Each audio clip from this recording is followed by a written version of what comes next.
Good evening. You're watching the news from the Sultanate of Oman television. First, the headlines. His Majesty Sultan Qaboos receives more cables of greetings on the occasion of the holy month of Ramadan. On behalf of His Majesty the Sultan, His Highness Sayyid As'ad bin Tariq Al Saeed bids farewell to the Ambassador of India accredited to the Sultanate. And Board of Governors of Central Bank of Oman discusses controls of providing personal and housing loans.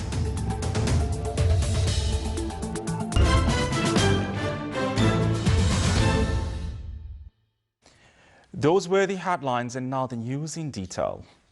His Majesty Sultan Qaboos has received more cables of greetings on the occasion of the holy month of Ramadan. They were from His Excellency President Isaias Afwerki of the State of Eritrea, His Highness Sheikh Mohammed bin Rashid Al Maktoum, Vice President of the United Arab Emirates, Prime Minister and ruler of Dubai, His Highness Sheikh Nawaf Al Ahmed Al Jaber Al Sabah, Crown Prince of the State of Kuwait, His Royal Highness Prince Khalifa bin Salman Al Khalifa, Prime Minister of the Kingdom of Bahrain, His Highness Sheikh Mohammed bin Zayed Al Nahyan, Crown Prince of Abu Dhabi and Deputy Supreme Commander of the UAE Armed Forces, His Excellency Dr. Nabil Al Arabi, Secretary General of the Arab League, and His Excellency Iyad Amin Midani, Secretary General of Organization of Islamic Cooperation.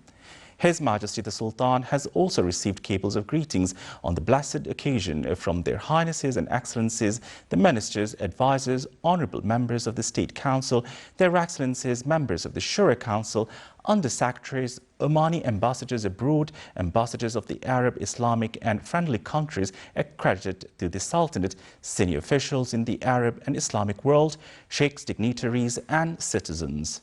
They expressed the sincere greetings along with the best wishes of good health, happiness and long life to His Majesty the Sultan, praying to Allah the Almighty for the return of the blessed occasion on His Majesty many years to come as progress and prosperity are achieved for the Omani people.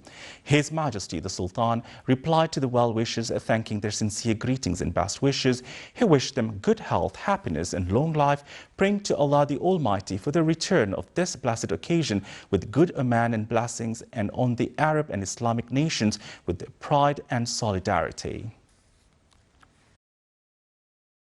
His Majesty Sultan Qaboos has sent a cable of greetings to His Highness Duke Henry of Luxembourg on the occasion of his country's National Day. On behalf of His Majesty Sultan Qaboos, His Highness Sayyid As'ad bin Tariq Al Saeed received in his office this morning His Excellency J.S. Mukul, Ambassador of India, accredited to the Sultanate, to bid farewell at the end of his mission as his country's ambassador to the Sultanate. The ambassador expressed his thanks to His Majesty the Sultan for the support he received during the period of his work in the Sultanate from His Majesty, the government and the Omani people, which had enabled him to carry out his duty. The ambassador wished His Majesty good health, happiness and long life, and the Sultanate further progress and prosperity under the wise leadership of His Majesty. His Highness Sayyid As'ad bin Tariq Al Saeed expressed his utmost thanks to the ambassador for the efforts he exerted to serve the relations between the Sultanate and India, wishing him success in his future assignments and the Indian people every progress and prosperity.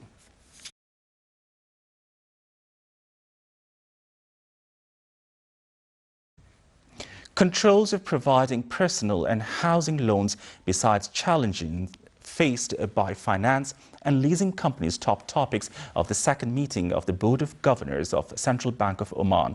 The board also discussed recommendations that came in the report of the International Monetary Fund and the World Bank regarding the program of assessing financial sectors of the Sultanate. It directed to follow up implementations of those recommendations according to available capabilities.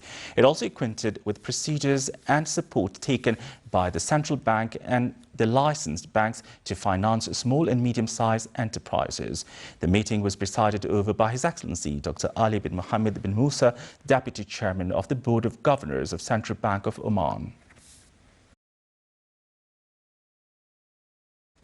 With the aim of enhancing human resources performance, Minister of Civil Service signed a memorandum of cooperation with Oman Arab Bank to encourage both sides to exchange experiences and successful administrative practices. The agreement stated on consultation in putting joint programs and work plans related to the administrative development, laying foundations and criteria needed to raise the quality of performance at the level of administrative units and institutions, beside the cooperation in implementing on-job training projects. The MOU was signed by His Excellency Sayyid Salim bin Musallim Al-Busaidi, Under-Secretary of the Ministry of Civil Service for Administrative Development Affairs. Still to come in our news bulletin.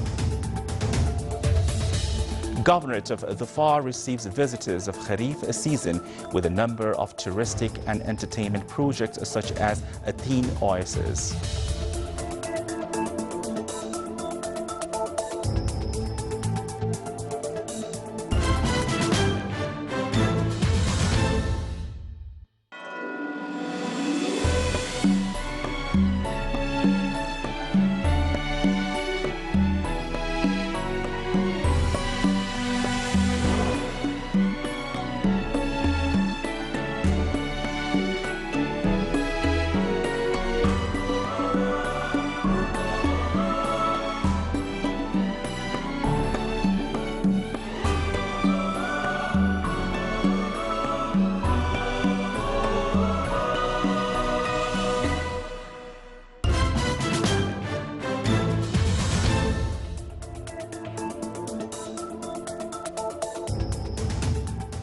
Welcome back to the news from the Sultanate of Oman Television.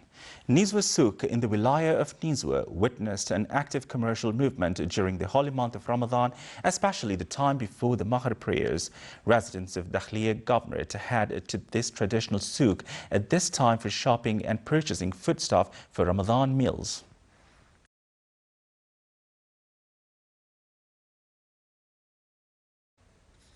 Flowing wadis in the wilaya of Dima wa Tayin attract many Omani families for recreation and relaxation.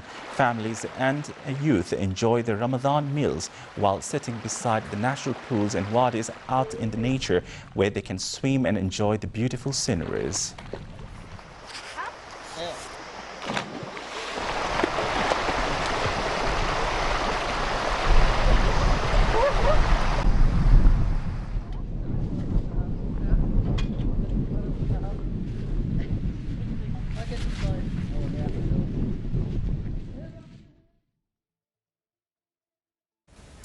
Governorate of Dhofar receives visitors with a number of touristic and entertainment projects such as Athene Oasis. The Oasis includes green meadows, walkways, games, barbecue restaurants, as well as a number of health and service utilities needed by the visitors. Athene Oasis is located at Athene Plain, which is considered one of the touristic sites in the Governorate. It is worth mentioning that it will be opened after Eid al-Fitr.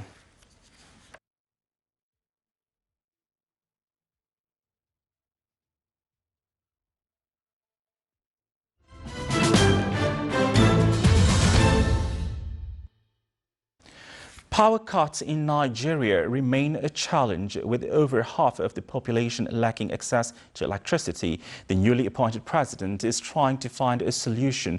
Here's a report. Power cuts darken every aspect of Nigerians' lives. The country produces just over 1% of the electricity it needs. But in this Lagos suburb, things are about to improve. Bodi Edun is a banker who set up a charity that installs street lamps in Oshodi, a neighborhood that's often plunged into darkness. If we have light at night, like all over the world, we have night markets. It's going to enhance the economical aspect, the social aspect. If we have light at night, people will be free to go around the community. Newly appointed President Muhammadu Buhari has put the electricity problem as a priority on his 4-year term. While Nigeria is one of the leading oil producers in Africa, gas is in short supply. And part of the problem is that most plants are powered by gas. If we continue along the line of a gas-powered plant, we may experience or we may continue to experience a regular lockdown of the country from time to time. So with renewable energy, I think it will offer us that opportunities to really try something new. Most Nigerians are fed up with waiting for the state to resolve the problem. Many rely on generators which use a lot of fuel, which is why projects like Eduns are so important. We can move freely at night, to walk at night easily. So, and we can see ourselves, see people coming from far away. Nigeria's new president is in talks with the United States to implement a privatization plan that would increase power supply. But it might not be the best option. Privatization 2 years ago led to corruption and strikes. With more than half of the Nigerian population lacking access to electricity, no solution will be easy. Now for the general weather forecast. Partly cloudy to cloudy skies will prevail over the coastal areas and the nearby mountains of the Governorate of Dhofar with chances of intermittent drizzles. Rest of the southern will have clear to partly cloudy skies with chances of scattered rainfall towards the evening over the Hajar Mountains and the nearby areas. Winds will be southeasterly light to moderate along the coast of Sea of Oman, while it will be northwesterly light to moderate, occasionally active along the rest of the sultanate. Seas along the coast of Arabian Sea will be rough with a maximum wave height of 5 meters, and the rest of the coast it will be slight to moderate with a maximum wave height of 1.5 meters.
This is the Sultanate of Oman television. Before we end tonight's bulletin, here are the main points once again. His Majesty Sultan Qaboos receives more cables of greetings on the occasion of the holy month of Ramadan. On behalf of His Majesty the Sultan, His Highness Sayyid As'ad bin Tariq Al Saeed bids a farewell to the Ambassador of India accredited to the Sultanate. And Board of Governors of Central Bank of Oman discusses controls of providing personal and housing loans. With that, we come to the end of tonight's news bulletin. From all of us here at the studio and the newsroom, it's good night.